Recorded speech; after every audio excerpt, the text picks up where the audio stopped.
Welcome to the Sportsource Game of the Week Coaches Show. We've got all your highlights, breakdowns, and behind-the-scenes insights coming right your way.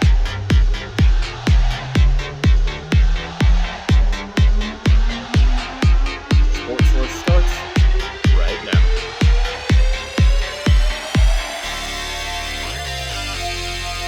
Welcome to Sportsource Friday Night Lights at Oconee County High School. I'm your host, Doug Clearfield, along with analysts Carter Braun and Alicia Hamilton.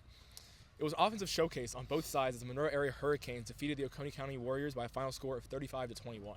Carter, that was the first half, full explosive plays. Take us through the key moments. It certainly was. There was a ton of offense in that first half. Let's take a look at the highlights. The Oconee County Warriors and Monroe area Purple Hurricanes faced off in what was a pivotal regional matchup between two 6-2 football programs. Monroe getting the ball early, putting it into the hands of their star sophomore quarterback Cooper Shoemate, who does what he does best and gets up out of there, taking it to the crib from over midfield on just an electric rushing touchdown to get things started for Monroe. They got a quick stop as well, and they'll give the ball to Dacian Davis, who plunges ahead to put his Monroe area Purple Hurricanes up 14-0 early on in this one. They had almost 400 rushing yards as a team, and Oconee County, all they could do to match it was get some offensive early, as Grady finds Mason Hall there, and as they get into the red zone, Hannah drops back and hits Mason Hall again. The UGA commit tight end just staying busy early on with a touchdown right there. Monroe would get the ball back, and Shoemate has trouble with the handoff, and that is a fumble, setting up the Warriors in a great position. Unfortunately for the Warriors, they couldn't really do anything with that drive, giving the ball back to Shoemate, who on third down rolls out, escapes the pressure, will throw up a prayer on the sideline, which is caught by Kenzie Battle to move the sticks for Monroe. A huge play there, and then here is Shoemate again, faking the toss. The play, breaking down, he'll roll out and throw a touchdown to his favorite receiver, Bryce Bell, to go back up by 2 scores. But Oconee County, it's going to take a lot more to put them out of this game, as Brody Hannah will hit Hudson Stevens in the end zone to bring the game back to 21-14. And as time runs out here in the first half, Shoemate puts the ball down and just continues to make plays. This Monroe area offense is hits his receiver down inside the run, and the cap off is just a brilliant first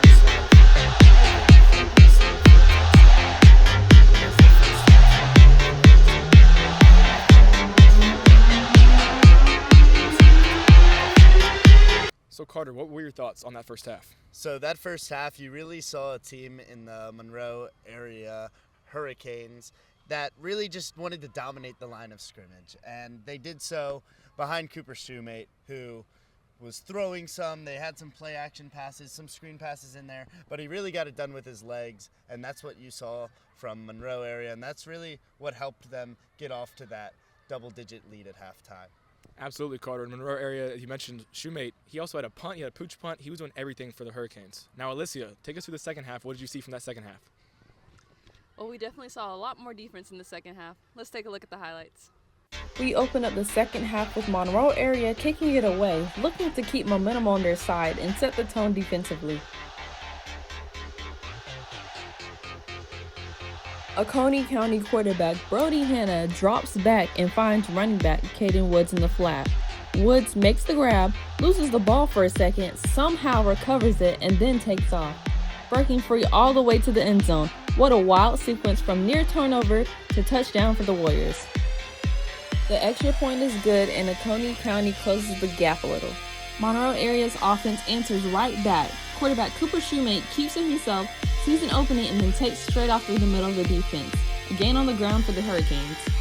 Next drive, Brody Hannah tries to air it out, but cornerback Kenzie Battle jumps the route and picks it off. Big defensive play from Battle to swing the momentum back to Monroe area.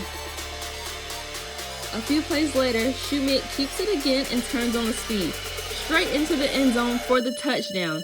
And you can see the energy. He celebrates and dances it out with his teammates, soaking in that moment. Extra point is up and through. Monroe area extends their lead. That would wrap things up with Monroe area defeating Oconee County 35-20. Both teams battled hard in the second half, showing strong defense and some explosive plays on offense. So, Alicia, what did you see in the second half that was different from the first half? Both defenses really tightened up and showed some resistance. Only one touchdown drive each in the second half, which after having a 42 combined points from the first half. Very explosive first half, followed by a very defensive second half. A lot of adjustments were made, we're sure. Coach Hall, Coach Reach. Coach Reach, speaking of Coach Reach, we have Jake Brandon coming up after the break with an interview with Coach Reach, as well as Cooper Shoemate, the star player for the Monroe area Hurricanes. Don't go away. Welcome back to Sportsource Friday Night Lights. Monroe area again with a big win. They have to be pleased with their performance. Silent reporter Jake Brandon is here now talking with Coach Kevin Reach. Thanks, Dylan. I'm here with Monroe area head coach Kevin Reach. Coach, congrats on the win tonight. Obviously, I think the main talking point will be how Cooper Shoemate played. He's kind of been all over the field all season. So what do you make of his performance tonight and how versatile he's been for you guys all season? Well, we knew that he's dynamic, and some of the things he does running the ball, because we've had him at running back, and he's played defensive back for us. But it's one thing when you get him at quarterback and you kind of get that +1, you get an extra blocker out there, and he'd take a 2 or 3 yard gain and turn it into like an 8 or 10 yard gain, and he's just got great vision. When he kind of gets through there, he's got great vision after he breaks that first tackle, and he just had a great night tonight. So it kind of seemed like a turning point in the game was the first quarter when you guys were up 14-7, and Oconee County had those 2 drives where they didn't come away with any points, including that 4th and 11. So how do you think your guys responded to all the pressure that they put you under so early, and how do you think that impacted the rest of the game? Well, I thought our defense played well, and their quarterback and Coach Hall's son, I mean, they threw some beautiful balls, and he made some unbelievable catches, because you go back and look at it, we really had him pretty well covered. But, defense, they buckled down when they needed to, and, those two stops down there, they didn't get any points. So they kept them out of the end zone. They gave us an opportunity to go down, especially right there before half. I thought that score we got right before half was huge. I thought that was kind of, that kind of, I'm not saying put a dagger in, but that at least kept the momentum in our favor. And then that kind of carried over in the second half. So speaking of momentum, Oconee County had won 3 straight in the series after this. Before this, I mean, was that a talking point to your guys before this game? And how do you think that impacted how your guys played? Absolutely. I mean, we've been talking about it all week. The last time we beat them was in 21 over here, and they had our number the last 3 years, and I just felt like our guys were ready. I felt like we've got a really good football team. If we didn't turn the football over, if we won the special teams, and we came up with some big plays, I felt like we were going to win the football game. And but it was something that we talked about the last 2 weeks since we had an off week. It was kind of a reference that we were telling them guys it's got to stop now. And it did. So you've moved ahead of Oconee County in region standings now. You guys have a chance to go top of the region depending on other results next week. So how do you plan to use this game to motivate your guys for the rest of the season and prepare for next week? Well, we're going to treat this game just like we would if it was Jefferson or Oconee or Cherokee Bluff. But it is a big game. We're actually playing on Thursday, so we're not going to have as many days to prepare for it. So we've got to get to work on Sunday and then come back Monday, Tuesday, Wednesday, have our walkthrough, and then on Thursday we actually play the game. So, we got any beat bangs and bruises, got to take care of those things and kind of get our kids back ready to go. But, we're going to enjoy this win tonight, enjoy it tomorrow, and then come back and get ready to go on Sunday. Got it. I'll let you enjoy it tonight. Thanks, Coach. I appreciate it. Thank you. Back to you, Dylan. Thanks, Jake. Carter, what did you see from that interview? Well, Dylan, you definitely saw a coach that has the utmost trust in his quarterback. I mean, this kid, Shoemate, he has the ball in his hands every play, whether he's throwing, rushing it, handing it off. He's always kind of like the point guard. He's making the decision, he's dishing it out, and sometimes he's taking it himself, as you saw with his multiple touchdowns. You also saw a coach who's locked in to the current day, taking it one game at a time, and they do have a short week coming up next week, playing on Thursday instead of Friday. So he already said this, but I want to reiterate it. They have to practice hard and get their minds right and get over a big win, but lock in for the next week. Thanks, Carter. And as you mentioned, Cooper Shoemate, player of the game. We'll go back down to Jake Brandon. He's talking with Cooper. Thanks, Dylan. I'm here with Cooper Shoemate. Cooper, you've played pretty much all over the field this game and over the course of this season in offense, defense, and a little bit of special teams. So how has it been adjusting to being asked so much by the coaching staff, and how do you think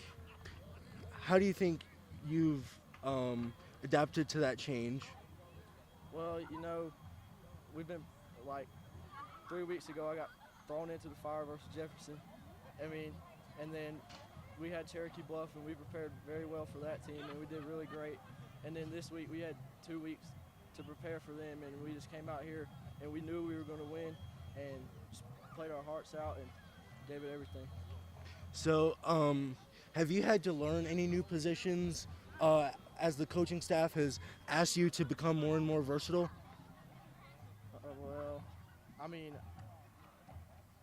Over the summer I was safety, and then they changed me to quarterback because the corner transferred. And then last year I played quarterback for 9th grade team, and running back was I really liked running back, and then quarterback was pretty much easy to learn. So what are the differences between playing on offense, defense, and special teams? Well, offense is every time we want to score every time we get the ball, no matter where we're at in the field. Say we're on the 1 yard line, we're down here, we're getting in the end zone. Defense is create turnovers every play and don't keep them out the end zone. And special teams is, like coaches say, an important part of the game because you can pin them deep on kickoffs, punts, and that really hurts the other team because then they have to go all the way down the field. So how are you going to build on how you played and how the team played going into next week? Well, we'll start Sunday with recovery, and then we'll look at West Hall's film, and then Coach Hill, the offensive coordinator, will decide what game plan we're going to do for offense, and the defense coordinator will watch film every day of the week basically for defense, and offense is we just go. Thanks, Cooper. Thanks for your time. Yep, thank you. Back to you, Dylan. Thanks again, Jake. Alicia, what were your thoughts on the interview with Cooper? Yeah, Cooper was very confident. He said in the interview that they knew that they were going to come in and win this game. They definitely did. He was very dominant in both halves, Dylan. He definitely was. You mentioned this. He was a Swiss Army knife. He had passing, running. He even had a punt, as I mentioned earlier. Cooper Shoemate was everywhere. This is why he's our player of the game. Coming up after this break, don't go anywhere. I will be talking with Oconee County head coach Ben Hall. Stay tuned. Okay. Welcome back to Sports Source. We are joined by Oconee County head coach Ben Hall. Coach, thanks for joining us. Thank you for having me. So, Coach, after this game, what do you tell your team going to that locker room? I told them we didn't block and tackle well enough to win the ball game. We had a couple of missed opportunities. We have an opportunity to score there from this end of the field in the second half, and we didn't do it. And then we allowed them to score late. That was, that separated the 14-point deficit. Obviously, you mentioned a few key mistakes. What do you think is the key to fixing those before a big game against Jefferson next week? Well, we just have to have kids work to get better. We had a couple of untimely holding penalties. They had some delayed blitzes. Their pressures got to the quarterback a few times. That and a couple of drop balls in untimely situation. And then the tackling on the perimeter especially was a concern early in the game, and we've got to get that fixed. What gave you some good confidence going into the next games, including the playoffs from your offense? Well, I thought the effort was great. And the kids played hard, and, we expect them to come in here Monday ready to go. What is your message to them for Monday? Well, we just got to work to get better. Head coach Ben Hall here at Oconee County High School. Thank you so much. All right, thank you. Thank you, guys. Thank you. Welcome back to Sportsource Friday Night Lights. Let's wrap this up. Guys, what is next for these two teams? Well, Dylan, Oconee County will have to turn around and face off against the number 1 team in the region, Jefferson, on Jefferson's home turf. It's going to be a difficult game for them. They're going to have to really lock in this week, stick with what they're good at, which is Brody Hanna getting the ball to Mason Hall. It's going to be big for them to get off to a fast start, and, a win there would open up things for Monroe area and potentially give them a tie for the region lead. After Monroe's area's win, they will be taking on West Hall this at home. Sorry, you said Monroe